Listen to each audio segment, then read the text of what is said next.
দুধের বাচ্চাকে কতদিন পর্যন্ত দুধ পান করানো যাবে? বা অনেকে মনে করে থাকেন যে 2.5 বছর পর্যন্ত দুধ খাওয়ানো যাবে, 2.5 বছর পর্যন্ত দুধ পান করানো যাবে।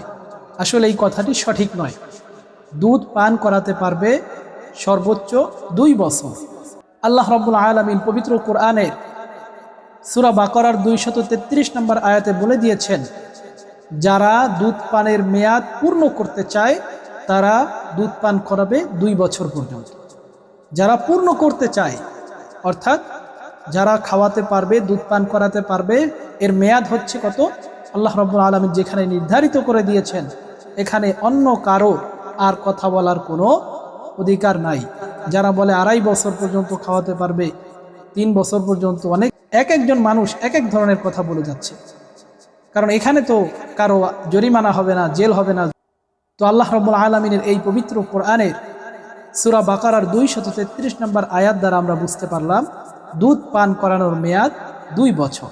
এটা আমরা নিজে জানবো এবং অন্যদেরকে জানিয়ে দেওয়ার চেষ্টা করব। অনলাইনে একজন মানুষ আরেকজনকে কত কিছু, একটা ভিডিও পছন্দ হয় সেটা শেয়ার করে। কেন? আপনি একটি মাসআলা শেয়ার করেন, আপনার একটি মাসআলা শেয়ার করার দ্বারা আরেকজন মানুষ একটা মাসআলা জানতে পারবে, একটা মাসআলা শিখতে পারবে, আপনি একটা সওয়াব পেয়ে যাবেন।